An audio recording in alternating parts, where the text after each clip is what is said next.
میں نے فوراً اپنی بیلٹ نکال کر اپنے ہاتھ پر لپیٹی اور اس آدمی کو گھوسا مارنے چلا گیا۔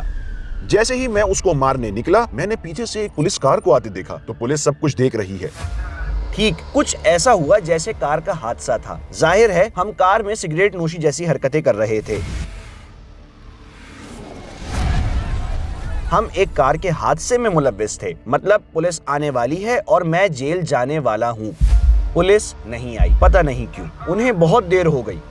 تو میں نے سوچا کہ کیوں نہ بھاگ جاؤں اور اپنی کار وہیں چھوڑ دوں کہ چلو کوئی بات نہیں، بعد میں دوسری کار خرید لوں گا۔ ٹھیک میں نے یہی کیا، میں کار چھوڑ کر بھاگ نکلا اور میں اس جنگل نما علاقے میں بھاگ رہا ہوں تاکہ اپنے دوست کے گھر پہنچ کر وہاں چھپ جاؤں۔ یہ ایسا ہے جیسے میں ہالی ووڈ مووی میں ہوں، میں درختوں میں بھاگ رہا ہوں اور بعد میں شکاری کتے آتے ہیں اور ہیلی کاپٹر وغیرہ، لیکن الحمدللہ میں نہیں پکڑا گیا۔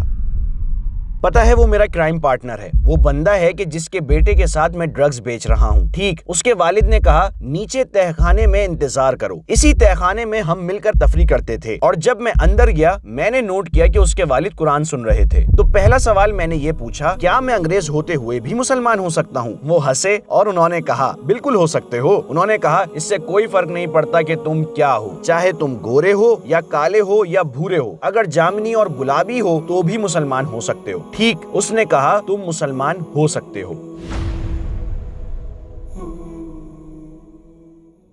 السلام علیکم، شیخ عبد الرحیم میکار تھے۔ ہماری دعوت قبول کرنے کا شکریہ۔ ہم آپ کو یہاں دیکھ کر بہت خوش ہیں۔ میں گفتگو کا آغاز اس طرح کرنا چاہتا ہوں کہ عبد الرحیم میکار تھے کون ہے؟ کیا آپ ہمیں اپنی زندگی کے بارے میں مختصراً بتا سکتے ہیں؟ سب سے پہلے مجھے بلانے کا بہت شکریہ۔ میں امریکہ سے آپ کا بھائی عبد الرحیم میکارتے ہوں۔ میں نے امریکہ میں 1994 میں 18 سال کی عمر میں اسلام قبول کیا اور پھر چند مہینوں بعد تقریباً مسلمان ہونے کے 6 ماہ بعد میں ملک سے باہر سوڈان چلا گیا۔ پھر بعد میں اسلام کی تعلیم حاصل کرنے سعودی عرب چلا گیا۔ میں نے مدینہ میں 10 سال تک تعلیم حاصل کی الحمدللہ، اور مدینہ میں ہی گریجویشن کرنے پر میں نے دعویٰ کا کام شروع کر دیا، اور جیسا کہ آپ کو پتا ہے الہدا ٹی وی، پیس ٹی وی اور دوسرے سیٹلائٹ چینل اور میڈیا کے ساتھ کام کیا، اور آپ جانتے ہیں کہ اس طرح پوری دنیا کا سفر کیا، اور آج ہم یہاں ترکی میں آپ کے ساتھ ہیں الحمدللہ۔ عقیدے کے حوالے سے آپ کی زندگی کیسی تھی؟ آپ کس پر ایمان رکھتے تھے؟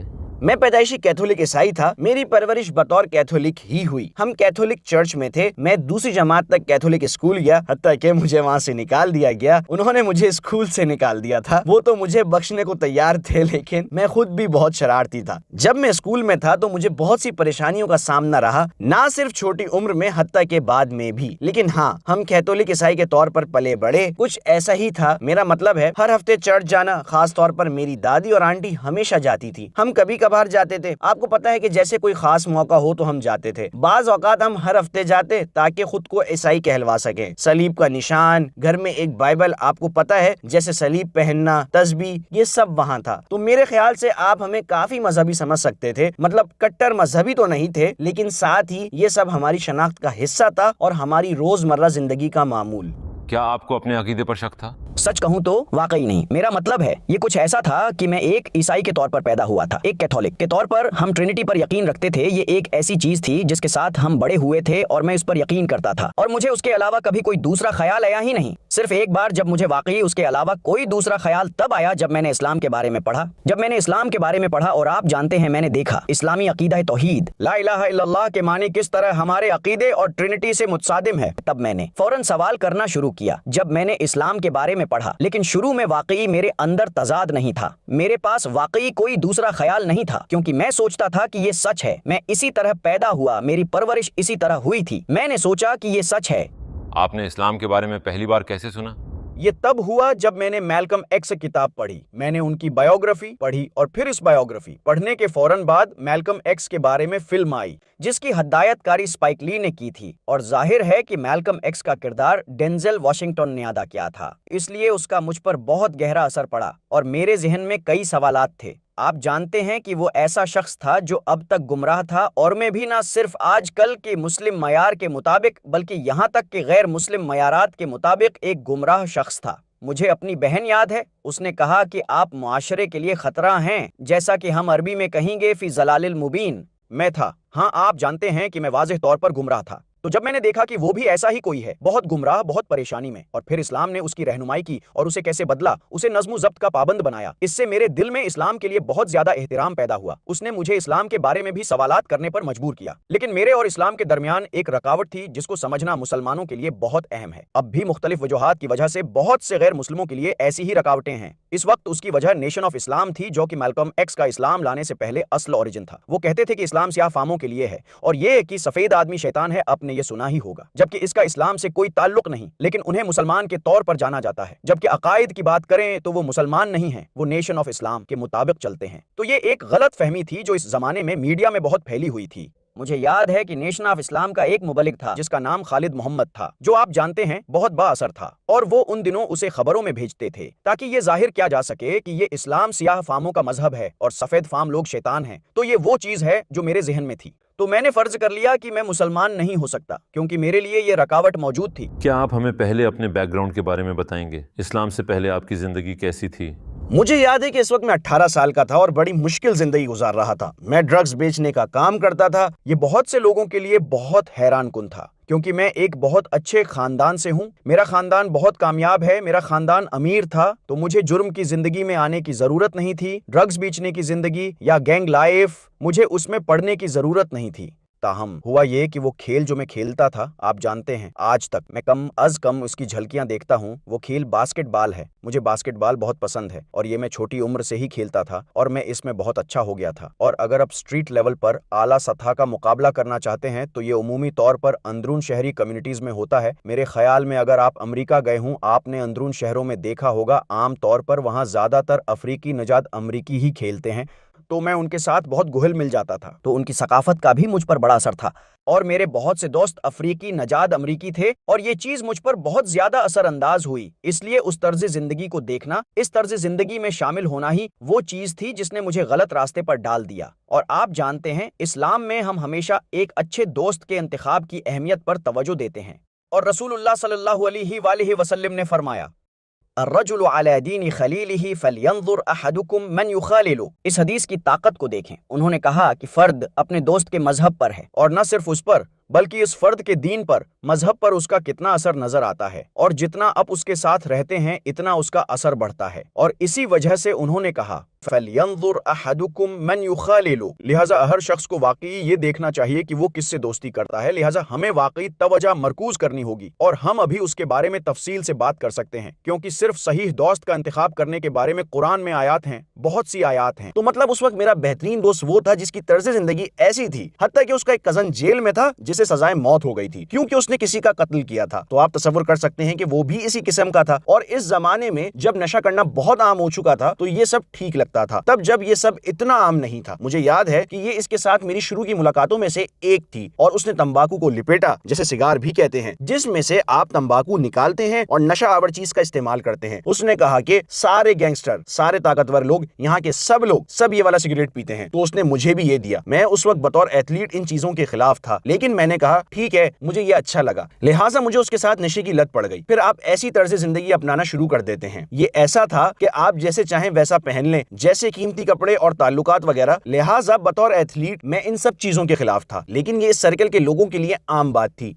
वहाँ सब ऐसे ही कर रहे थे, तो मैंने भी उनके साथ नशा करना शुरू कर दिया। और हत्ता कि जब बात सिगरेट नोशी पे आई, मैं जो कि सिगरेट नोशी का सख्त मुखालिफ था, लेकिन फिर जब मेरे दोस्त ने सिगरेट नोशी शुरू की तो मैंने भी शुरू कर दी। और फिर शराब नोशी। जाहिर है बतौर आयरिश अमेरिकन ये पहले ही हमारे कल्चर का हिस्सा था। अमरीकी कल्चर के हिसाब से भी कम उम्र में पीना शुरू किया, तो मैं कम उम्री से ही इन सब चीजों में मुलव्विस था, और ये मुझे नीचे गलत रास्ते की तरफ ले जा रहा था। लिहाजा एक मखसूस तरह से जिंदगी गुजारने के लिए आपको पता है, खास तौर पर जब आप मुखालिफ जेंडर के साथ हो, तो आपके पास कीमती कपड़े होने चाहिए और रईसाना अंदाजो अतवार होना चाहिए। मैंने पूछा तो तुम इस तर्ज जिंदगी को किस तरह बरकरार रखते हो? उसने कहा तुमने मेरे कजन और भाई को देखा, इसी तरह से करता हूँ। वो कीमती कारें चलाते हैं और सोना पहनते हैं, ये सब कुछ करते हैं। लिहाजा मैं इस तर्ज जिंदगी में फंस कर रह गया। शुरू में ये सिर्फ बास्केटबॉल तक महदूद था, लेकिन फिर मैं इस तर्ज जिंदगी में फंस कर रह गया। गलत माहौल में पढ़ने की वजह से स्कूल भी छूट गया। ग्रेड 11 से मैंने स्कूल जाना छोड़ दिया, हत्ता कि कुछ देर के लिए अगर मैं स्कूल जाता तो मैं अपने साथ पिस्तौल लेकर जाता, क्योंकि वहाँ दूसरे महल्ले के दुश्मन होते जिनके साथ हमारा झगड़ा चल रहा था। हम आदमियों के जत्थे के साथ आए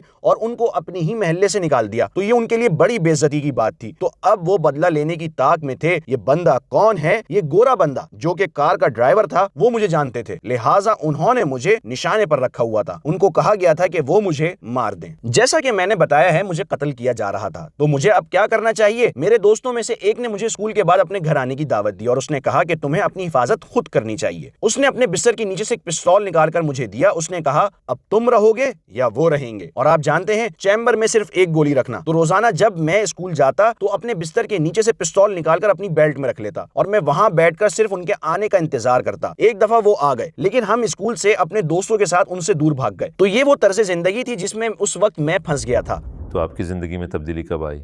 वो कौन सा अहम मोड़ था? मैंने महसूस किया कि ये तर्ज जिंदगी बहुत मुख्तसर होगी, लेकिन इसके साथ ही मैं उसको छोड़ना नहीं चाहता था क्योंकि मैं उसमें खुश था। सच्ची बात है, आप जानते हैं ये कुछ ऐसा ही था जिसे वो कहते हैं तुमने अपनी रूह शैतान को बेच दी है। एक दफा उन्होंने इस बारे में सुना, अगरचे शैतान के साथ कोई ऑफिशियल मीटिंग तो नहीं हुई और ना ही कोई कॉन्ट्रैक्ट पर दस्तखत किए हैं, लेकिन बुनियादी तौर पर आप इसको ऐसे ही समझें। आपको महसूस होता है कि या तो आप जेल में डाल दिए जाएंगे या फिर आप मरने वाले हैं, दो में से कोई एक। ठीक है, आखिर में ऐसा ही नतीजा निकलने वाला है, लेकिन ये सब सिर्फ एक शानदार जिंदगी गुजारने के लिए था। और आपको पता है कि मैं 17 साल की उम्र में एक बहुत अच्छी रकम कमा रहा हूँ, एक दिन के $1000। मैं एक आला आदमी था, मैं कोई छोटा मोटा बंदा नहीं था, लेकिन मैं दरबदर था। होटलों में क़याम है, घर भी नहीं जा रहा, लिहाजा स्कूल भी नहीं जा रहा। आखिर में स्कूल जाना बिल्कुल छोड़ दिया। मैं अपनी खुशी से मर्जी की जिंदगी गुजार रहा था। मेरा इस वक्त यही ख्याल था, लेकिन कुछ अरसे बाद मैंने महसूस किया, ये सोचना शुरू किया कि ये सब चीजें मुझे किसी बड़ी परेशानी में डालने वाली हैं। मुझे याद है कि एक दफा मैं बहुत ज्यादा नशे में था। मेरा ख्याल से मैं एक ऐसे आदमी से मिला जो कि मेरा जानी दुश्मन था। उस वक्त वो मेरे साथ जो सलूक चाहे कर सकता था। वो मुझे बहुत बुरा मार सकता था और मेरी हालत पतली कर सकता था, लेकिन मेरे ख्याल से उसको मुझ पर रहम आ गया। उसने मेरी हालत देखते हुए मुझ पर तरस खाया था। मैं इस वक्त बिल्कुल मदहोश था क्योंकि मैं सिगरेट नोशी और नशा वगैरह करता था। तो उसने मुझे जाने दिया और मुझे ख्याल आया, मैंने कहा मैं कितना कमजोर हो गया हूँ इस सूरत हाल में पढ़कर। मैंने कोई खतरनाक मंशियात नहीं ली थी जैसे कि हीरोइन वगैरह। ये वो चीजें थी जो आप बेचेंगे। मैंने कभी हीरोइन नहीं बेची, लेकिन दूसरी चीजें आप बेचेंगे। लेकिन कहने का मकसद ये है कि मैंने कभी ये मंशियात नहीं ली क्योंकि मैंने देख लिया कि ये किस तरह आदमी को कमजोर कर देती हैं। लेकिन सिगरेट नोशी मुझे अच्छी लगी, लिहाजा वो मैं करता था, और अल्कोहल और उस जैसी दूसरी चीजें भी। लेकिन जब मैं इस हद तक मदहोश हो गया कि मैं अपना बचाव भी नहीं कर सकता था, तो मुझे ख्याल आया कि उसने मुझे खोखला कर दिया है। मैं बहुत कमजोर हो गया हूँ और मुझे कमजोर और खोखला होना पसंद नहीं था। तो मैं 18 साल का था जब मैंने बैठकर यह फैसला किया कि देखो अब मुझे अपने लिए बामकसद जिंदगी गुजारनी चाहिए। तो मैंने अपने लिए 6 मकसद का तयन किया, जिनमें से बेशतर अच्छे नहीं थे, लेकिन उनमें से एक मकसद अपनी हराम कमाई में इजाफा भी था। आपको पता है, जैसे मंशियात की गैर कानूनी फरोख्त और मालदार बनना। मैं अपने घर वालों के साथ रह रहा था, तो मुझे एक अच्छी सी कार चाहिए थी। मेरे पास एक मामूली कार थी, तो फिर आपको पता है कि बहुत एहतियात करनी पड़ती है। एक बात यह थी कि मुझे अपने बड़ों से बहुत फायदा मिला, और मैंने हमेशा लोगों को भी बताया, हत्ता कि बतौर मुसलमान भी, कि हमेशा बड़ों की सोहबत से फायदा उठाना चाहिए, क्योंकि वो रास्ता तय कर चुके होते हैं, वो इन मसाइल का सामना कर चुके होते हैं। तो उनके तजर्बात से फायदा उठाएं ताकि आप वो गलतियां ना दोहराएं जो उन्होंने की। तो उनका कहना था कि हर वक्त महंगी कार नहीं चलानी चाहिए, क्योंकि फिर आप पुलिस की नजरों में आ जाएंगे कि ये 17-18 साल का बंदा जो बेरोजगार है, आखिर ये करता क्या है। इसी तरह जैसे किसी ने अपने वालिद से इस्लाम सीखा हो। उन्होंने कहा, मैं 15 साल की उम्र में गिरफ्तार हुआ। उनके पास ड्राइविंग लाइसेंस नहीं था, लेकिन वो जैगवार ड्राइव कर रहे थे, वो भी अंदरूनी शहर में। तो पुलिस को शक हुआ कि आखिर ये बंदा काम क्या करता है, तो यही उन्होंने मुझे सिखाया। इसलिए मैं ऐसे ही ठीक था, लेकिन फिर भी कभी कभार खास मौकों पर आप अच्छी कार पर जाना पसंद करते हैं, तो ये एक अलग बात थी। तो मेरा दूसरा मकसद एक अच्छा सा घर, मेरी अपनी जगह पे। और जाहिर है अगर आप शादी का ना भी सोचें तो फिर भी जिंदगी में कोई खास फर्द होता है जिससे आपका ताल्लुक हो। और 5वीं चीज मेरी सेहत थी, अपनी सेहत दोबारा बनाना, क्योंकि मुझे पता चल गया कि शराब नोशी और सिगरेट नोशी ऐसी तमाम चीजों ने मुझ पर मनफी असरात छोड़े हैं। और मुझे कहानी याद है, मैंने कभी ये ऑनलाइन नहीं सुनाई, ये पहली बार कि मैं आप लोगों को ये कहानी इस तरह सुना रहा हूँ। मैं गली से आ रहा था और वहाँ ये 2 मैक्सिकन बंदे थे, मैं और मेरा दोस्त, वही बंदा जिसके बारे में मैं पहले बता रहा था। तो ये 2 मैक्सिकन बंदे नशे में धुत थे, तो उन्होंने गाली गलौज शुरू कर दी। वो कुछ ऐसे अल्फाज कह रहे थे जो हम कभी नहीं कहेंगे। तो जब उन्होंने ये लफ्ज बोला तो मैंने फौरन अपनी बेल्ट उतारकर अपने हाथ पर लपेट ली और उसको घूंसा मारने चला गया। जैसे ही मैं उसको मारने जा रहा था, मैंने पीछे से पुलिस कार आते देखी। तो पुलिस सब कुछ देख रही थी, ठीक है। मैंने बंदे को घूंसा मारा और उसने शराब की बोतल दे मारी, और फिर मैं भाग निकला क्योंकि मैंने पुलिस को देख लिया। मैं स्कूल के आसपास भाग रहा था, ये वो इलाका था जहां हम बड़े हुए, ठीक। तो मैं पहले भी इस इलाके में दौड़ता भागता था, क्योंकि पहले जब हम छोटे थे तो एथलीट थे। अगर पुलिस हमारे पीछे आती तो हम जंगले के पास आकर इसको किसी खरगोश या हिरन की तरह फलांग कर आसानी से पार कर लेते। लेकिन अब क्योंकि मैं सिगरेट नोशी करता था, जब मैं जंगले के पास पहुंचा तो मेरा दम घुट रहा था, लिहाजा मुझे बैठकर थोड़ी देर दम लेना पड़ा। लेकिन पुलिस इन 2 मैक्सिकन बंदों के साथ मसरूफ थी तो वो हमें नहीं पकड़ सके। ठीक है, बहरहाल हम फिर भी फरार होने के काबिल थे, लेकिन मैंने कहा अब मेरी हालत ऐसी हो गई है कि मैं सेहतमंद नहीं रहा, तो इसलिए मैं अपनी सेहत बेहतर बनाना चाहता था, मतलब ताकतवर बनना चाहता था। और छठा मकसद ये था कि मजहब की तरफ ध्यान देना। पता है, मुझे एहसास हुआ कि मुझे अपने खालिक से ताल्लुक मजबूत करना चाहिए। लेकिन मजहबी होने से मेरी मुराद ये थी, जैसे मैंने माफिया में बंदे देखे थे, वो पूरा हफ्ता माफिया की सरगर्मियों में मसरूफ रहते हैं, इतवार को चर्च जाते हैं, थोड़ा बहुत सदका करते हैं, चर्च को खैरात देते हैं और शायद कम्युनिटी में लोगों की मदद करते हैं और अल्लाह ताला से अपना थोड़ा बहुत ताल्लुक कायम रखते हैं, और फिर इसके बाद हफ्ते के 6 दिन जहन्नम के होते हैं। तो मैं भी मजहब के हवाले से यही कुछ करने जा रहा था, बाइबल पढ़ना। जैसे कि मेरे पास एक सोने की जंजीर थी जिसमें एक सलीब थी, तो मजहब के हवाले से मेरा नुक्ता नजर ये था। तो मजहब का आप खुद अंदाजा कर सकते हैं कि मैं किस हद तक अकीदतमंद बनना चाहता था, लेकिन मुझे पता था कि मुझे अपनी जिंदगी के रूहानी पहलू पर भी तवज्जो देनी थी, तो इसलिए मैंने 6ठे नंबर पर इसको रखा। तो फिर इस फहरस्त और आपको हिदायत नसीब होने में ज़रूर कोई रब्त मौजूद है। इस्लाम की तरफ आपका सफ़र कैसे शुरू हुआ? अस्सलाम वालेकुम भाइयों और बहनों, हमें एहसास हुआ है कि हमारे चैनल पर 80% नाजरीन बशमूल इस वीडियो के हमारे सब्सक्राइबर्स नहीं हैं। जैसा कि आप जानते हैं कि हम गैर मुनाफे बख्श तंजीम हैं और हमारी वीडियो पर इश्तहारात गैर फ़ाल हैं। टुवर्ड्स इटर्निटी सिर्फ एक यूट्यूब चैनल ही नहीं बल्कि एक मदरसा भी है। यहाँ हम खुद को और नौजवानों को इस्लामी तालीम से आरास्ता करते हैं, लिहाजा हमारे इस मुतालबे का वाहिद मकसद सच्चाई को फैलाना है। हो सकता है बज़ाहिर ये छोटा अमल लगे, लेकिन इंशाअल्लाह ये हमें लाखों लोगों तक पहुँचने में मदद करेगा। आइए अब लाइक और सब्सक्राइब बटन पर क्लिक करें और साथ मिलकर टुवर्ड्स इटर्निटी का सफ़र करें। तो फिर इस फहरस्त और आपको हिदायत नसीब होने में ज़रूर कोई रब्त मौजूद है। इस्लाम की तरफ आपका सफ़र कैसे शुरू हुआ? अल्हम्दुलिल्लाह ये किसी वजह से अच्छी साबित हुई और 6ठा नंबर पहले नंबर पर आ गया, और ये तब हुआ जब मैं वाशिंगटन डीसी में अंदरूनी शहर अपने एक दोस्त के वालिद से मिलने गया जो कि अफ्रीकी निजात अमरीकी थे। वो मेरा क्राइम पार्टनर था। ये बंदा है जिसके बेटे के साथ मैं ड्रग्स बेचता हूँ। ठीक, तो मैं इससे मिलने गया, वो वहां नहीं था, तो उन्होंने मुझे कहा कि तहखाने में जाकर उसका इंतजार कर लो। उन दिनों की बात है जब प्ले स्टेशन के बजाय सेगा होता था। ठीक, वो एक भुलक्कड़ इंसान था, ये मेरे लिए अच्छा था। वो ये अपॉइंटमेंट भूल गया और मैं बैठा इंतजार करता रहा। उसके वालिद ने कहा नीचे तहखाने में जाकर इंतजार करो जहां अक्सर हम तफरी के लिए आते थे। उन्होंने कहा तब तक तुम सेगा के साथ खेल सकते हो जो कि आजकल प्ले स्टेशन होता है। ठीक, तो जब मैं सीढ़ियों से नीचे उतरा तो वहां कुछ ना था। वो उसे अपनी माँ के घर ले गया था, तो मैं वहां बैठा वाकई बोर हो गया, और जैसे मैं अंदर आया था मैंने नोट किया कि उसके वालिद कुरान सुन रहे थे। वो कुरान सुन रहे थे। और क्या वो मुसलमान थे? जी हाँ, उसके वालिद मुसलमान थे। अल्हम्दुलिल्लाह वो अरबी में कुरान सुन रहे थे। जब कारी अरबी पढ़ता तो उसके बाद अंग्रेजी तर्जुमा भी सुनाई देता। वो कुरान के इस अंग्रेजी तर्जुमे के पैरवी कर रहे थे। और मैंने आपको क्या बताया था वो मत भूलिएगा, मैल्कम एक्स। तो मेरे जहन में ये था इस्लाम। तो मैं वहां बैठा हुआ था, मुझे इस्लाम के बारे में याद आया। मैं सीढ़ियों से ऊपर गया और गौर से सुनना शुरू किया। फिर मैं अंदर गया और मैंने कहा देखें, अगर बुरा ना माने तो मैं आपके साथ बैठ जाऊं, मैं आपसे इस्लाम के बारे में चंद सवालात पूछना चाहता हूं। उसने कहा आगे आ जाओ। तो मैंने पहली दफा उसकी जायनमाज पर कदम रखा, अपने जूतों समेत, टिम्बरलैंड के जूतों समेत। तो उसने कहा ओ ये जायनमाज है, तुम इस पर कदम नहीं रख सकते। मुझे नहीं पता था, तो मैं बैठ गया। और पहला सवाल जो मैंने पूछा, क्या मैं मुसलमान हो सकता हूँ? क्योंकि जो गलतफहमी मुझे अब है वही गलतफहमी अब लोगों को है कि मुसलमान दहशतगर्द, बुनियाद परस्त और शिद्दत पसंद होते हैं। तो मेरी गलतफहमी इस हद तक ना थी, लेकिन नेशन ऑफ इस्लाम के हवाले से बहुत ज्यादा थी कि सिर्फ काले लोग हैं और गोरे लोग मुसलमान नहीं हो सकते। तो मैंने कहा क्या बतौर अंग्रेज में मुसलमान हो सकता हूँ? वो हंस पड़ा। उसने कहा बिल्कुल हो सकते हो। उसने कहा इससे कोई फर्क नहीं पड़ता कि तुम्हारी रंगत क्या है, चाहे तुम गोरे हो, काले हो या भूरे हो, हत्ता कि जामनी और गुलाबी भी हो जाओ तो भी तुम मुसलमान हो सकते हो। ठीक, उसने कहा तुम मुसलमान हो सकते हो और इस्लाम हर एक के लिए है। उसने मुझे इस्लाम के बारे में थोड़ा बहुत बताया।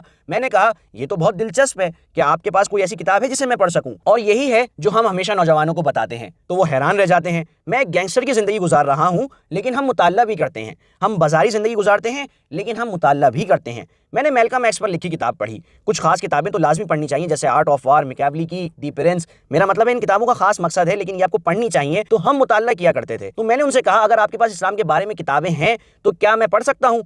अल्हम्दुलिल्लाह उन्होंने मुझे इस्लाम के बारे में 4 किताबें दी। मैंने वो ले ली और उन्हें शेल्फ में रख दिया। मैंने इस बारे में पढ़ा था कि मुसलमानों का हज़रत ईसा अलैहिस्सलाम के बारे में क्या अकीदा है।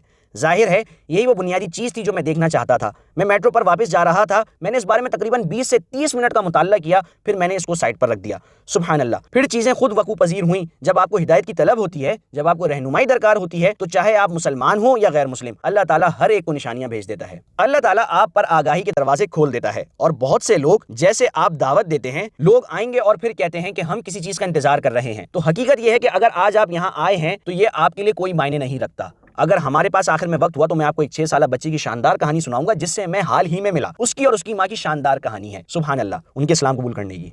तो फिर ऐसा क्या हुआ कि आखिरकार आपने इस्लाम कबूल कर लिया? लिहाजा 2 महीने बाद एक कार एक्सीडेंट जैसा वाकया हुआ। मैं ड्राइविंग कर रहा था, मेरा लाइसेंस मुअत्तल हो चुका था। ये तब की बात है जब तस्वीर नहीं होती थी। वो आपकी तमाम मालूमात, सिक्योरिटी नंबर या आईडी नंबर सब कुछ टाइप करते थे। वो टाइप करते थे, फिर तफसील मिलती थी। इन दिनों आपको कंप्यूटर पर किसी बंदी की तस्वीर नजर नहीं आ सकती थी, वहां सिर्फ ज़बानी मालूमात होती थी, कद, वजन और बालों का रंग वगैरह। तो मेरा एक दोस्त का कद और बालों का रंग मुझसे मिलता था, इसलिए जब भी मुझे रोका जाता तो मैं उसका नाम इस्तेमाल करता था। ये मेरी बेवकूफ़ी थी। मैं सिर्फ जुर्माना अदा करके अपना लाइसेंस वापस हासिल कर सकता था, लेकिन मैंने ये अभी तक नहीं किया था, इसलिए मैं उसका लाइसेंस इस्तेमाल कर रहा था। और जाहिर है हम कार में सिगरेट नोशी भी कर रहे थे, नशा वगैरह। तो हमसे एक एक्सीडेंट हो गया, पुलिस आने वाली है, मैं जेल जाने वाला हूँ। ये वाज़ेह था कि मैं इसका लाइसेंस इस्तेमाल करके इसके नाम से गिरफ्तारी नहीं दे सकता था। तो जैसा कि मैं पुलिस के आने का इंतजार कर रहा हूँ, ये इलाका पुलिस वालों से भरा पड़ा हुआ है, जराइम का इलाका था। पुलिस नहीं आई, पता नहीं क्यों, उन्हें बहुत देर हो गई। तो मैं सोच रहा था कि क्यों ना कार को यहीं छोड़कर भाग जाऊं, अभी चला जाता हूं और बाद में दूसरी कार खरीद लूंगा। ठीक, फिर मैंने यही किया, कार छोड़ी और भाग निकला। और मैं उस जंगल नुमा इलाके में भाग रहा हूं ताकि अपने दोस्त के घर पहुंचकर वहां छुप सकूं। ये ऐसा था जैसे मैं किसी हॉलीवुड मूवी में भाग रहा हूं। मैं दरख्तों में भाग रहा हूं, बाद में शिकारी कुत्ते आए, हेलीकॉप्टर आए, लेकिन मैं नहीं पकड़ा गया, अल्हम्दुलिल्लाह। लेकिन इसका नतीजा ये निकला कि दूसरी कार खरीदने तक मैं कार से महरूम हो गया। मैं अपने दादा दादी के घर में था और वो लोग आपको पता है कि पुराने ख्यालात के थे, वहां करने को कुछ नहीं था। बहुत उकताहट महसूस होती थी, तो मुझे किताबों का ख्याल आया। मेरे पास इस्लाम के बारे में किताबें मौजूद थी। मेरे मकासिद में नंबर 6 पर मजहबी इंसान बनना था। चलें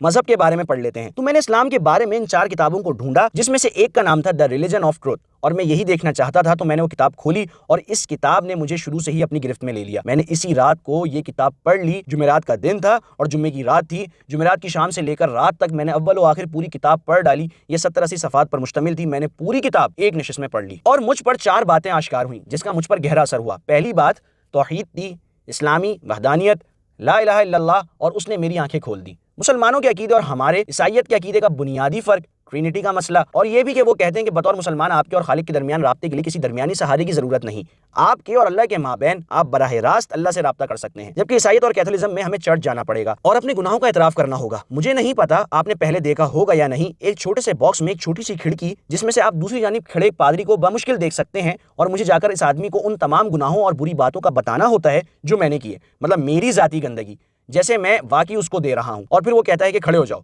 मैंने तुम्हें माफ़ किया, तुम जो कोई भी हो। लेकिन इस्लाम में हम माफ़ी के लिए बराह रास्त खालिक के पास जाते हैं, किसी दरमियानी राब्ते की ज़रूरत नहीं होती। तो इस बात का मुझ पर गहरा असर हुआ।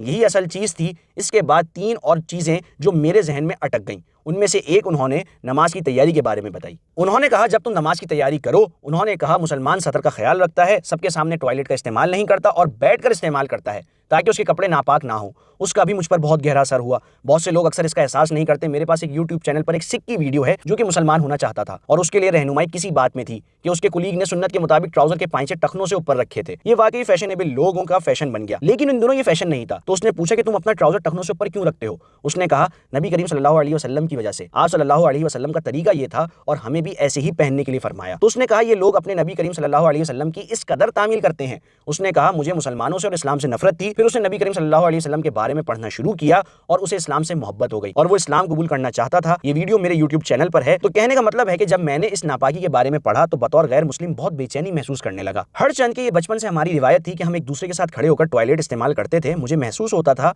कि ये वाकई बहुत ज़ाती होता है। जैसे कि आप देखें मगरिब में गैर मुस्लिम करते हैं, मौसम कैसा है, आज कुछ ज़्यादा ही ठंड नहीं, क्या तुमने कल वो गेम देखी? तो मैं कहता कि इन बातों का वक्त नहीं है, ठीक, ये एक ज़ाती वक्त है, खुद पर तवज्जो दें। तो मुझे बहुत उलझन होती थी। तो मैंने देखा मुसलमान ऐसा नहीं करते, बल्कि वो अलग जगह पर जाते हैं और ये एक चीज़ नीचे बैठने वाली रिवायत को हमारे यहाँ हिकारत से देखा जाता था। अगर आप बैठते हैं तो आप मर्द नहीं, सिर्फ औरतें बैठती हैं।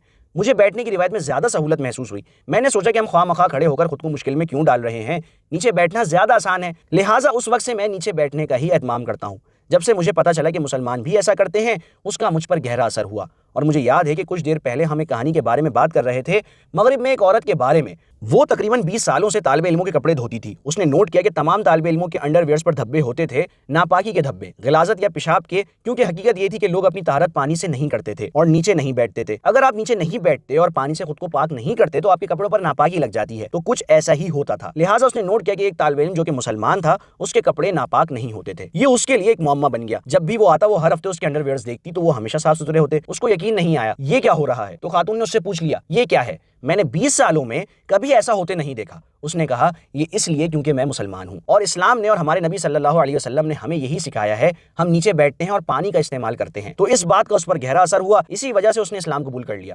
الحمدللہ، صرف اس طریقے سے یہ ہمارا کلچر بن گیا ہے، حالانکہ یہ کچھ نہیں ہے جو ہم کرتے ہیں، یہ دوسری چیز تھی۔ تیسری چیز اسلامی نظام تھی جو مجھے واپس میلکم ایکس کی طرف لے گیا۔ نظم و ضبط نے کس طرح اس کی زندگی بدلی، یہ بالکل واضح تھا۔ اسلام کے 5 ستون ہیں جس کی بنیاد لا الہ الا اللہ محمد رسول اللہ پر ہے، اور پھر آپ کے پاس روزانہ 5 نمازیں ہیں، آپ کے پاس مال ہے تو زکوٰۃ ادا کریں، سال میں 1 مہینے روزے رکھیں، اگر استطاعت ہے تو حج کریں، کعبے کی زیارت زندگی میں 1 دفعہ، بہت خوب، حلال اور حرام سب واضح ہے، اور ہاں حد بندی۔ میں نے کہا کہ مجھے بھی یہی چاہیے، مجھے یہی نظم و ضبط چاہیے، بالکل میلکم ایکس کی طرح۔ اس نے میری زندگی کو سیدھے راستے میں ڈالنے میں مدد کی ہے، مجھے یہ پسند ہے، حتیٰ کہ پہلے سے ہی پسند ہے۔ سبحان اللہ۔ دیکھیں، ہمیں فطرت کو سمجھنے کی ضرورت ہے، قدرتی مزاج کو، فطری رجحان کو، وہ قانون جو ہر انسان میں تخلیق کیے گئے، یہ ہر ایک کے پاس ہیں۔ جب ہم دعویٰ دیتے ہیں، ہم دوسروں کو سکھاتے ہیں، ہم مسلمانوں کو دوبارہ اسلام کی طرف لانے کی کوشش کر رہے ہیں، فطرت یہی ہے۔ وہ اسے اپنے اندر محسوس کرتا ہے۔ جب آپ اپنی ماں کے بارے میں کہانی سناتے ہیں تو آپ دل سے محسوس کرتے ہیں، یہ فطری بات ہے، مجھے اور مذہبی بننا ہے، یہ مسلمانوں کے لیے ہے، غیر مسلم ہیں تو ان کے لیے بھی ہو سکتا ہے۔ آپ کو پتہ ہے شاید تلاش یا صفائی کچھ زیادہ ہو، لیکن یہ یہی ہے۔ حتیٰ کہ میں نے تب بھی محسوس کیا جب میں ملٹری جوائن کرنے گیا، کیونکہ میں نے خود کو سدھارنے کا ارادہ کر لیا، لہٰذا میں بحریہ جوائن کرنے گیا۔ میرے والد نے روکا کہ ٹھہر جاؤ، کچھ وقت لے لو، ایک دم اتنا سخت فیصلہ مت کرو۔ تو میں واپسی اسی جہالت میں چلا گیا، بازاری زندگی میں، اور پھر میں اسلام میں داخل ہوا الحمدللہ۔ تو آخر میں میرے ساتھ اچھا ہی ہوا، لیکن مجھے پتا تھا کہ مجھے یہی ڈسپلن اپنی زندگی میں چاہیے، تو یہ مجھے اسلام میں مل گیا۔ اور آخری چیز یہ مسئلہ تھا کہ بطور مسلمان عقیدہ رکھنا کافی نہیں، اور زیادہ تر مسلمانوں کو یہی فرق سمجھنے کی ضرورت ہے، کیونکہ زیادہ تر مسلمان یہ سوچتے ہیں کہ میں نے کلمہ پڑھ لیا یہی کافی ہے، حالانکہ ایسا نہیں ہے۔ لہٰذا مصنف نے واضح طور پر کہا اگر آپ کلمے پر عمل نہیں کرتے اور آپ کے افعال میں اس کا اثر نہیں ہے تو صرف مسلمان کہلانا کافی نہیں ہے، پھر آپ بھی جہنم جا سکتے ہیں۔ تو میں نے اس چیز کو بہت منصفانہ پایا، عیسائیت کی طرح نہیں جس میں ہم یقین رکھتے ہیں۔ حضرت عیسیٰ علیہ السلام آپ کے گناہوں کے کفارے کے لیے فوت ہوئے، آپ یقیناً جنتی ہیں، لہٰذا ایک اچھا عیسائی وہ ہے جو بڑے پیمانے پر خیرات کرتا ہے، جب وہ مرتا ہے تو وہ جنتی ہے۔ تو کوئی بندہ جو مافیا میں ہے، قاتل ہے، لیکن اگر وہ عیسائیت پر یقین رکھتا ہے تو جب وہ مرتا ہے وہ بھی جنتی ہے، تو پھر اس صورت میں جہنم کون جانے والا ہے؟ ٹھیک، جہنم کس کے لیے ہے؟ تو میں نے اس کو بہت منصفانہ پایا کہ صرف کلمہ پڑھنا کافی نہیں، لیکن اس کلمے کو اپنے افعال میں بھی دکھانا چاہیے۔ لہٰذا میں نے وہ کتاب پڑھنے کے بعد فوری فیصلہ کیا کہ میں اسلام قبول کرنا چاہتا ہوں۔ تو الحمدللہ اگلے ہی دن میں نے اپنے دوست کے والد کو بلایا جو کہ خود نو مسلم تھے، وہ مجھے واشنگٹن ڈی سی کے اسلامک سینٹر میں لے گئے اور میں نے کلمہ شہادت پڑھ لیا۔ جب آپ نے کلمہ پڑھا تو کیسا محسوس کیا؟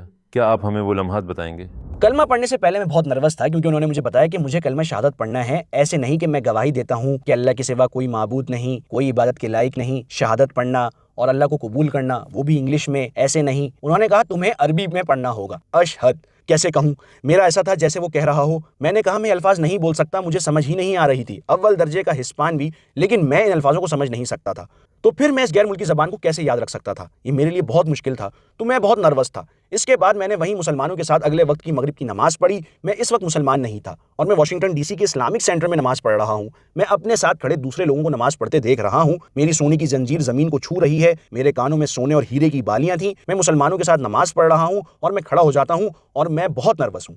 اس نے کہا فکر مت کرو، آگے آسانی ہوگی۔ اس نے کہا جو میں کر رہا ہوں وہی کرو، جیسے کہ عربی بول چال میں کہتے ہیں، وہ کہتے ہیں نا کہ یہ تو حلوہ ہے، یہ تو حلوہ ہے، تو یہ واقعی زبان کے لیے حلوہ ثابت ہوا، بہت آسان، جب یہ زبان سے بہت ہی آرام سے نکلا۔ ایک حیرت انگیز احساس نے میرے اندر جنم لیا، ایسا لگا جیسے میرے اوپر سے منو بوجھ اتر گیا ہو۔ جیسے ہی آپ کلمہ پڑھتے ہیں تو کچھ ہوتا ہے، اشہد ان لا الہ الا اللہ و اشہد ان محمد رسول اللہ، اور پھر بھائی چارے کا مظاہرہ ہوتا ہے، ہر کوئی آپ کے پاس آتا ہے، مطلب آپ سے باتیں کرتا ہے، مبارکباد دیتے ہیں، گلے لگاتے ہیں، اور اسی قسم کی چیزیں، بہت ہی اعلیٰ احساسات ہیں الحمدللہ۔ آپ کے اسلام قبول کرنے پر آپ کے گھر والوں کا کیا رد عمل تھا؟ میرے گھر والے میرے مسلمان بننے پر بہت خوش ہوئے، اسلام کی وجہ سے نہیں بلکہ ان تبدیلیوں کی وجہ سے جو اسلام سے میرے اندر آئیں، بہت مثبت تبدیلیاں۔ تو الحمدللہ انہوں نے دیکھا کہ اسلام نے مجھ پر بہت اچھے اثرات مرتب کیے ہیں، اس لیے وہ اس بات سے بہت خوش تھے، اور شاید ان کا خیال تھا کہ یہ زیادہ عرصے تک نہیں رہے گا، لیکن مختصر مدت کے لیے ہی صحیح میری یہ تبدیلی ان کے لیے خوش آئین تھی الحمدللہ۔ حتیٰ کہ اب بھی وہ تعاون کرتے ہیں، میرے اپنے گھر والوں کے ساتھ بہت مضبوط تعلقات ہیں الحمدللہ، تو اس سے کوئی مسئلہ نہیں ہوا الحمدللہ۔ انہوں نے تو شروع سے ہی بہت تعاون کیا، حتیٰ کہ مجھے یاد ہے کہ میرے دادا جو کہ یو ایس ملٹری میں تھے، وہ دراصل اس انفینٹری سے تھے، وہ پہلی انفینٹری جو کہ ہٹلر کے زوال کے بعد دوسری جنگ عظیم میں جرمنی گئی تھی، اور وہ اپنے پرانے فوجی ساتھیوں کے ساتھ آن لائن بات چیت بھی کرتے تھے، اور آن لائن ہی نہیں فون پر بھی، اور وہ کہتے تھے، وہ ان کو بتا رہے تھے، مجھے نہیں پتا کہ ان کے پاس کیا ہے۔ انہوں نے کہا مسلمانوں کے پاس آپ کو پتا ہے کہ مسجد ہے، قرآن ہے، وہ کہتے مجھے نہیں پتا کہ یہ کیا ہے لیکن مجھے یہ پسند ہے۔ وہ کہتے لڑکا بدل گیا ہے، وہ کہتے یہ اب بہت اچھا ہو گیا ہے، یہ اب گھر میں رہتا ہے، رات کو دیر تک باہر نہیں رہتا ہے، اور گھر میں سب کی مدد کرتا ہے۔ تو وہ واقعی خوش تھے ان تمام تبدیلیوں سے جو مجھ میں ظاہر ہوئیں الحمدللہ۔ مسلمان بننے کے بعد آپ کو سب سے بڑا کون سا چیلنج درپیش تھا؟ میرے لیے تو یہ ایک لائف اسٹائل تھا، جس لائف اسٹائل میں میں تھا تو اس کو چھوڑنا میرے لیے بہت مشکل تھا، کیونکہ یہ بالکل باہر میرے دروازے کے سامنے تھا، میں آسانی سے اس طرف واپس جا سکتا تھا۔ لیکن دراصل مجھے میرے ایک دوست نے کچھ کہا تھا، اور اس نے کہا تھا کہ اسے دیکھو ذرا فلاں فلاں، کیونکہ میں اسلام قبول کرنے کے 1-2 دن بعد دوبارہ بازاری زندگی میں چلا گیا، اور پھر اس کے 9 دن بعد میں مسلمان بنا۔ تو اس نے کہا تھا اسے دیکھو یہ خود کو مسلمان کہتا ہے، اس نے کہا اس میں اور ہم میں کوئی فرق نہیں۔ تو اس بات کا مجھ پر گہرا اثر ہوا، اس کا یہ کہنا بجلی بن کر میرے دل پر لگا، اور میں نے اپنے آپ سے کہا تم کیوں مسلمان ہوئے؟ یا تم اللہ تعالیٰ کے قرب کے لیے مسلمان نہیں ہوئے، زیادہ مذہبی بننے کے لیے؟ تو حقیقت میں 1-8 مہینے تک میرے اندر لڑائی چلتی رہی، میں واقعی میں اپنے پیٹ میں بیماری محسوس کر رہا تھا، ایسا لگ رہا تھا جیسے میں الٹی کر دوں گا، کیونکہ میں اس جگہ جانا نہیں چاہتا تھا جو بالکل دروازے کے باہر تھی، لیکن میں اپنے اوپر زبردستی کرتا کہ باہر نہیں جانا، اور اپنے آپ کو زبردستی مسجد کی طرف دھکیلتا تھا۔ ہر بندہ جو خود کو بدلنا چاہتا ہے، اپنے لیے بہتری چاہتا ہے، تو اس سے کوئی فرق نہیں پڑتا کہ کتنی بڑی مشکل ہے، آپ آرام سے اسے پار کر لیتے ہیں۔ مجھے کچھ یاد ہے، آپ ایسے بھی کہہ سکتے ہیں اگر آپ خود ڈھالنا چاہتے ہیں تو آپ کو مشکل کا سامنا ہوگا، اور ان تمام میٹھی چیزوں سے اور ہر چیز سے جو آپ کے پاس ہے ہاتھ دھونا پڑیں گے، لیکن آخر میں آپ خوشی کو پا لیں گے۔ تو بعض اوقات آپ کو وہ خوشی پانے کے لیے مشکل حالات سے گزرنا پڑتا ہے، اور میرے لیے یہ مشکل الحمدللہ زیادہ دیر تک نہیں تھی، 1-1.5 مہینے کا عرصہ تھا، لیکن جیسے کہ میں نے کہا کہ اس ماحول میں رہتے ہوئے تو یہ ایسا نہیں تھا۔ میرے آس پاس مسلمانوں سے مجھے بہت مدد ملی، اور ہمارے نبی کریم صلی اللہ علیہ وسلم نے بھی مکہ میں سب سے پہلی چیز جو قائم کی تھی وہ دارالارقم ابن ابی الارقم تھا، جو 9 مسلموں کے لیے ایک چھوٹا سا سینٹر تھا مکہ کے اندر 9 مسلموں کا خیال رکھنے کے لیے، لہٰذا وہ مل کر آتے اور ایمان سیکھتے اور اپنے عقائد مضبوط کرتے۔ تو الحمدللہ اگر آپ اسی پر دوبارہ نظر ڈالیں تو شاید اسی چیز نے بہت زیادہ آسانی پیدا کی، اگر مجھے وہ ماحول نہ ملا ہوتا تو میں کیا کرتا۔ الحمدللہ پہلا بندہ جسے آپ نے دعوت دی وہ کون تھا؟ پہلا بندہ جسے میں نے دعوت دی وہ میرا قریبی دوست تھا، جو اس وقت تمام مسئلوں کی جڑ تھا۔ جب ہم بری چیزوں کی بات کر رہے تھے میں آیا اور اسے بھلائی کی طرف بلایا الحمدللہ، اور اس نے اسلام قبول کر لیا، لیکن وہ نہیں، وہ جس سے ہم نے ڈرگز ڈیلنگ اور اس سب کے بارے میں بات کی تھی، ڈرگ ڈیلر کا بیٹا نہیں بلکہ دوسرا والا، جس نے مجھے پہلے یہ سب سکھایا، دوسرے بندے کے پاس جانے سے پہلے جس نے مجھے یہ سب چیزیں سکھائیں، شروع میں یہ سب کچھ اپنے بھائی اور کزن سے، تو وہ پہلا بندہ تھا جسے میں نے دعوت دی۔ الحمدللہ ہم بہت گہرے دوست تھے، اس نے شہادت دی، لیکن اس کا سفر میرے جیسا نہیں تھا، مطلب وہ تھوڑا گمراہ ہو گیا تھا، لیکن مجھے اب بھی امید ہے کہ وہ واپس آ جائے گا۔ میں نے اپنے کئی دوستوں کو دعوت دی، جن میں سے کئی نے اسلام قبول کیا، جبکہ کچھ نے سننے سے بھی انکار کر دیا، کچھ نے سنا، ایک نے مجھے کہا وہ 1 سال کے عرصے تک اسلام قبول کرے گا کیونکہ وہ اپنی عیاشی میں بہت مصروف تھا۔ تو یہ کہ میرا ان پر اچھا اثر پڑا، میں نے اپنے گھر والوں سے بھی بات کی، زیادہ توجہ میں نے اپنی دادی کو دی، کیونکہ میری دادی وہ انسان ہیں جنہوں نے مجھے پروان چڑھایا۔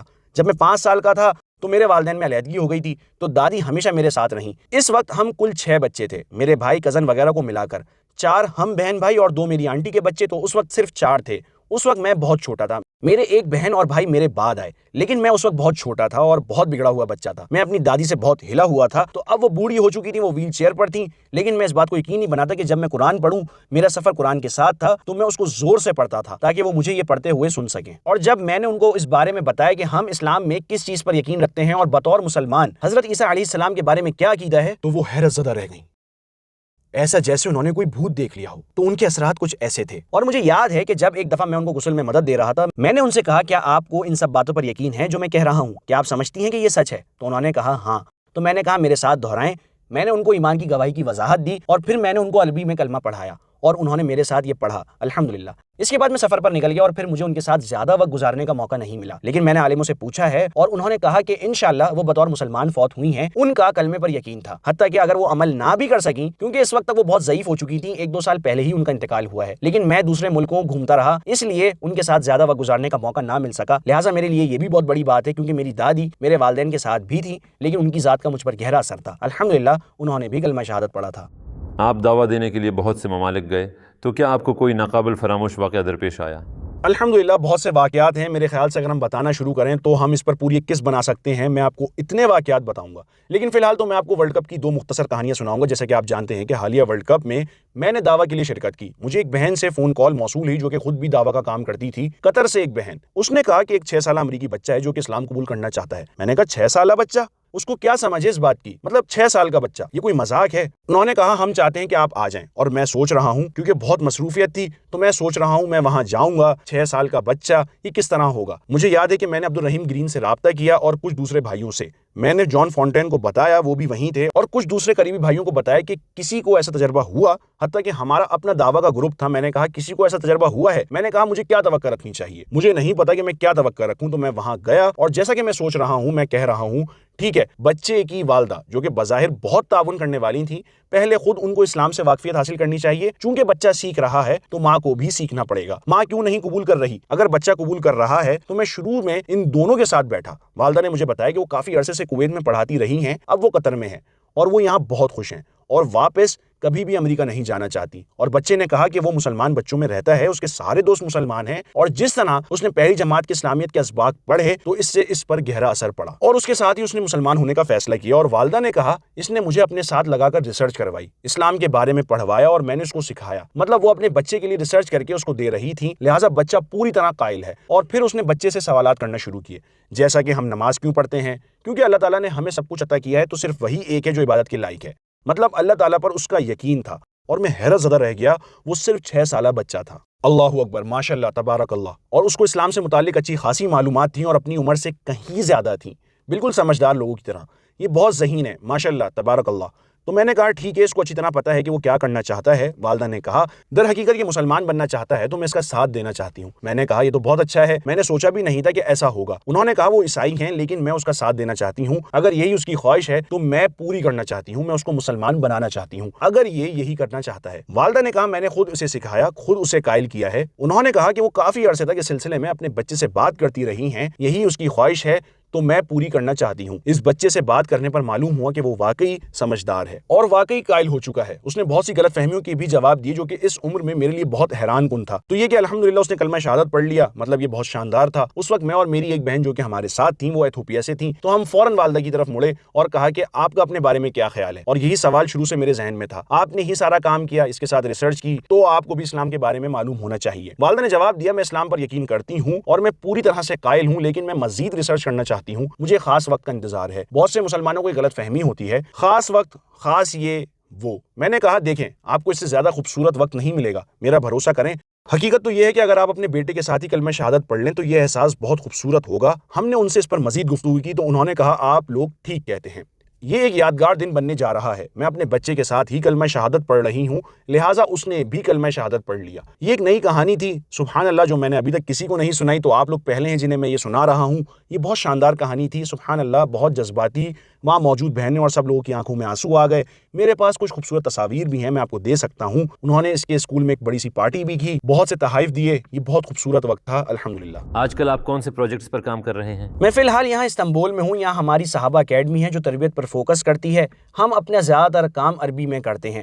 ہم کچھ پروگرام انگریزی میں بھی کر رہے ہیں. میں انگریزی ڈپارٹمنٹ کا ہیڈ ہوں اور اکیڈمی کے بڑوں میں سے ایک ہوں. میں مختلف دعوی پروجیکٹس میں ایرا کے ساتھ کام کرتا ہوں. اب ہم ساؤتھ امریکہ اور افریقہ پر زیادہ توجہ دے رہے ہیں. میں اپنے بھائی عدنان رشید کے ساتھ افریقہ میں ہی تھا. افریقہ میں تنزانیہ اور ملاوی میں اچھا ٹرپ رہا اور میں ون امہ چیریٹی کے ساتھ بھی کام کر رہا ہوں. میں ان کا ایمبیسڈر ہوں اور چیریٹی کا شیخ ہوں, تو میں ان کے ساتھ بھی بہت سے کام کرتا ہوں. ابھی ہم لبنان میں بارڈر پر شامی پناہ گزینوں کے ساتھ تھے, تو الحمدللہ یہی اہم چیزیں ہیں جو کہ میں کرتا ہوں اور social media per on line بھی کرتا ہوں. تو الحمدللہ یہی کچھ اہم چیزیں ہیں. اگر آپ کے پاس صرف 1 منٹ ہو اور آپ پوری دنیا کے غیر مسلموں کو کوئی پیغام دینا چاہیں تو آپ کیا کہنا چاہیں گے؟ میں یہ کہنا چاہوں گا اپنے ان تجربات کی بنا پر جن سے میں گزرا اور تمام نو مسلم گزر رہے ہیں, اور ہم نے ایمان کی مٹھاس کس طرح پائی. آپ لوگ آ کر خود اس کا تجربہ کریں, صرف سنی سنائی پر نہ چلیں. میرے ساتھ بھی یہی ہوا. میرے قریبی رشتہ دار نے کہا مسلمانوں کی مت سنو, مسلمان ایسے ہوتے ہیں ویسے ہوتے ہیں, اور اس نے اور بھی بہت سی غلط باتیں کی, لیکن میں نے اس کو نہیں سنا. میں نے خود جا کر مطالعہ کیا اور میں نے سچائی کو خود پا لیا. مجھ سے بہت سے مسلمان ایسے ملے حتیٰ کہ وہ اسلام قبول بھی نہیں کرتے, تو کم از کم ان کو پتا ہوتا کہ اسلام کیا ہے. تو میں ہمیشہ ان کو یہی کرنے کو کہتا ہوں, براہ کرم میڈیا جو ہمارے بارے میں کہتا ہے اسے مت سنیں. دوسرے لوگ ہمارے بارے میں کیا کہتے ہیں اسے بھی مت سنیں. ہم تقریباً 2 بلین ہیں, ہم بہت سارے ہیں, ہمیں ہمارا حق دیں. بطور آپ کے کلیگ, بطور پڑوسی ہمارے عقیدے کو سمجھنے کا حق. بطور مسلمان ہماری بات سنیں اور ہمیں سمجھنے کے لیے خود مطالعہ کریں. وہ نہ پڑھیں جو غیر مسلم ہمارے بارے میں کہتے ہیں, وہی پڑھیں جو مسلمان اپنے بارے میں بتاتے ہیں. ہمارے ساتھ تعلق رکھیں, ہم سے ملیں. اسی لیے ہم سینٹرز کی موجودگی پر خاص توجہ دیتے ہیں. ہم اپنے دروازے ان کے لیے کھلے رکھتے ہیں تاکہ وہ آئیں اور ہمیں سنیں. ہمارے پاس دعویٰ کی ٹیبلز ہیں, ہمارے معلوماتی اسٹالز. آپ انہیں دنیا بھر کے مختلف شہروں کے سینٹرز میں کال کر سکتے ہیں جہاں لوگ آ سکتے ہیں. مثال کے طور پر یہاں ترکی میں سلیمانیہ, آیا صوفیہ میں یہ معلوماتی سینٹرز موجود ہیں جہاں لوگ آ کر مسلمانوں کے ساتھ بیٹھ سکتے ہیں اور خود ان کو سنتے ہیں, خود تجربہ کرتے ہیں اور اسلام سیکھتے ہیں, اور پھر اپنے لیے خود فیصلہ کرتے ہیں جیسا کہ ہم سب کرتے ہیں. اگر وہ یقین کر لیتے ہیں کہ یہی سچا مذہب ہے تو بسم اللہ, پھر پیروی کرتے ہیں, اور اگر نہیں کرتے تو کم از کم آپ براہ راست مسلمانوں سے ہی سمجھتے ہیں کہ اسلام در حقیقت کیا ہے. الحمدللہ.